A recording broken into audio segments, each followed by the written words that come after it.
Hoy 23 de octubre celebramos a San Juan de Capistrano, religioso predicador, año 1456. Este es uno de los predicadores más famosos que ha tenido la Iglesia Católica. Nació en un pueblito llamado Capistrano, en la región montañosa de Italia, en el año 1386. Fue un estudiante sumamente consagrado a sus deberes y llegó a ser abogado y juez y gobernador de Perugia.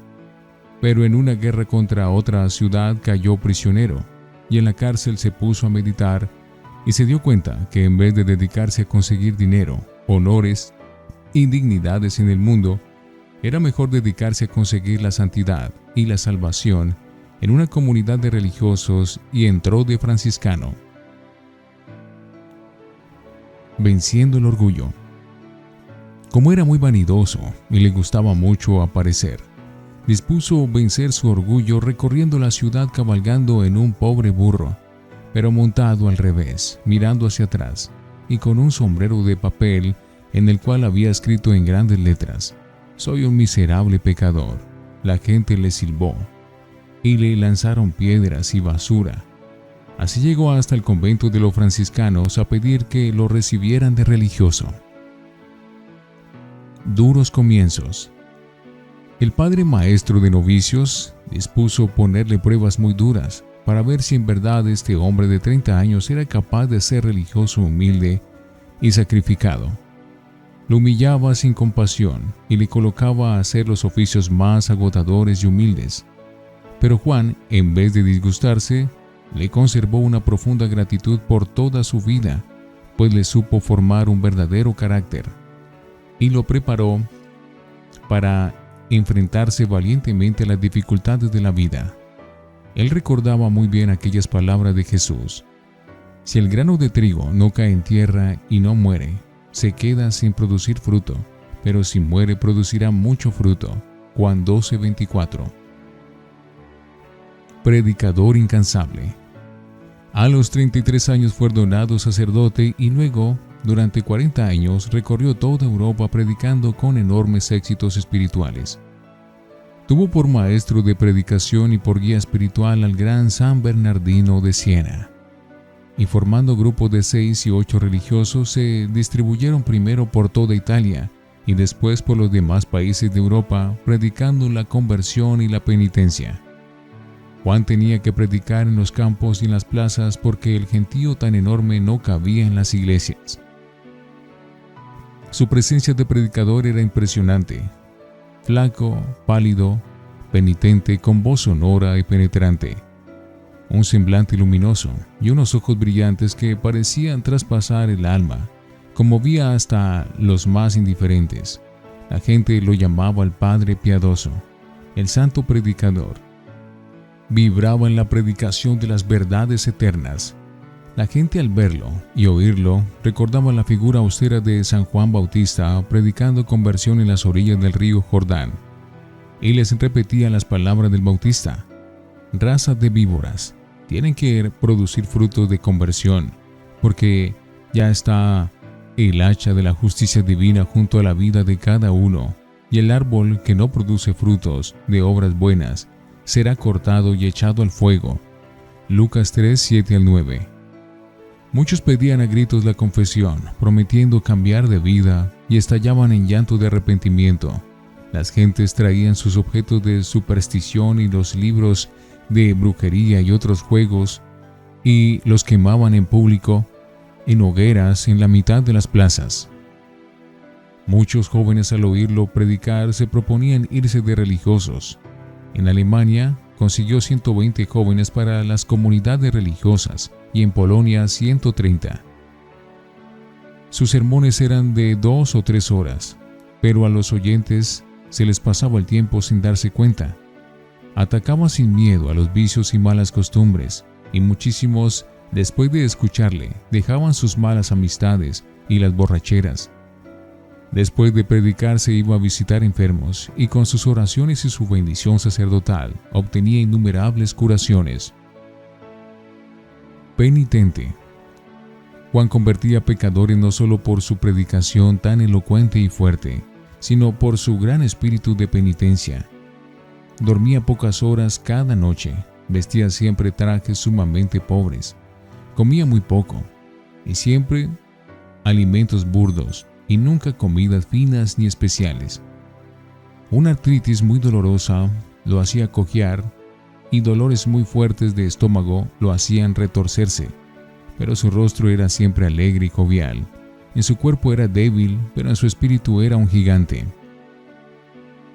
Era un gran estudioso. Después de muerto, reunieron los apuntes de los estudios que hizo para preparar sus sermones y suman 17 gruesos volúmenes. Reformador. La comunidad franciscana lo eligió por 2 veces como vicario general y aprovechó este altísimo cargo para tratar de reformar la vida religiosa de los franciscanos, llegando a conseguir que en toda Europa esta orden religiosa llegara a un gran fervor. Oposiciones.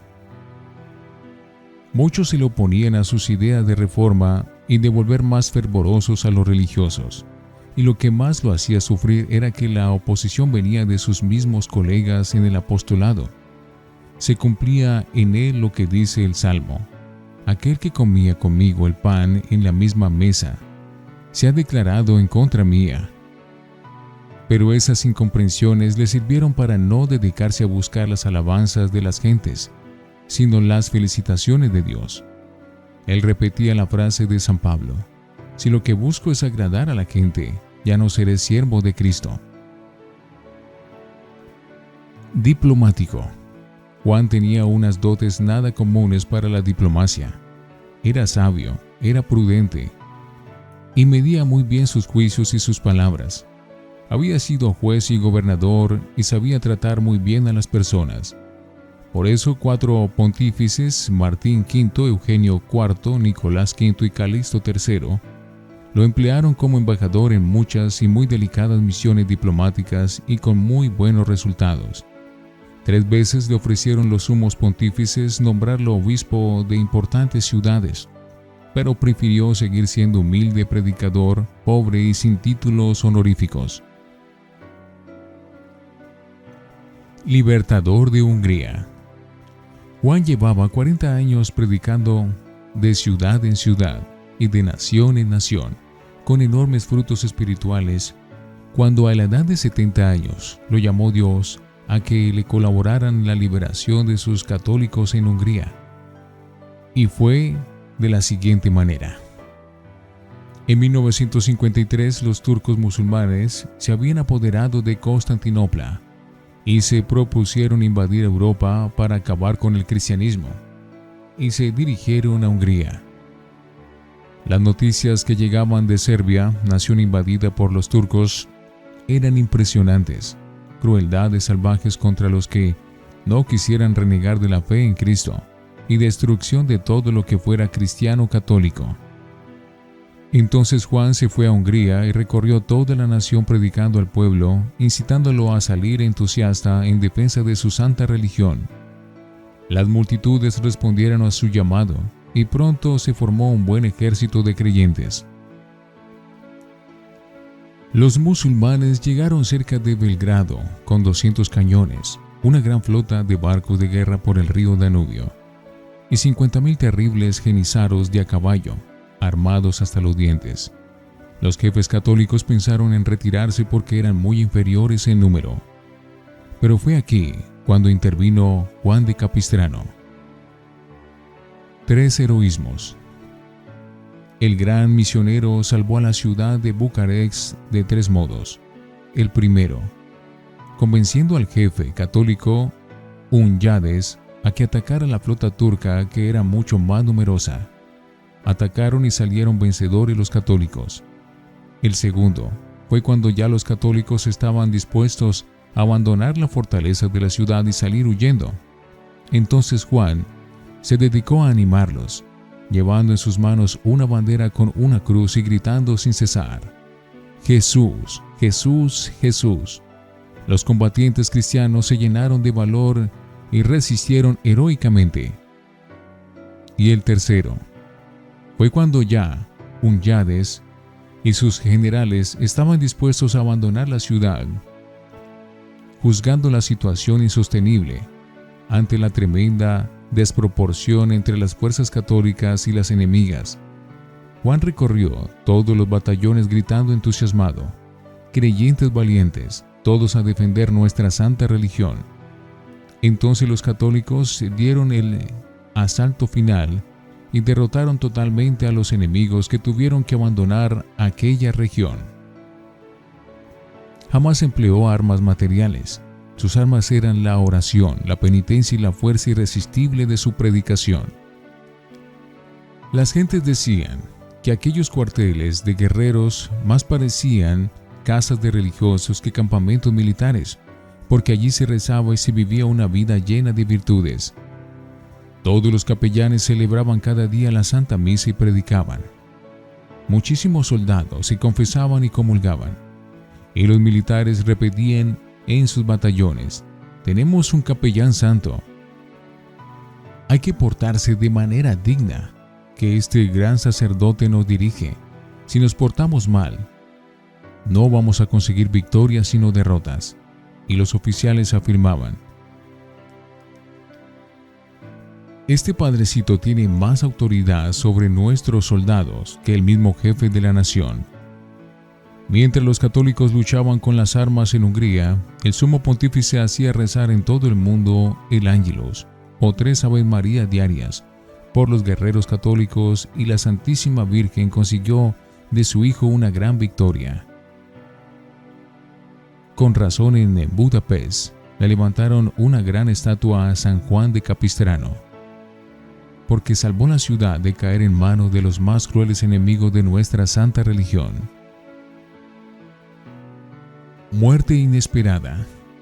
Y sucedió que la cantidad de muertos en aquella descomunal batalla fue tan grande que los cadáveres dispersados por los campos llenaron el aire de putrefacción y se desató una furiosa epidemia de tifo. San Juan de Capistrano había ofrecido a Dios su vida con tal de conseguir la victoria contra los enemigos del catolicismo, y Dios le aceptó su oferta.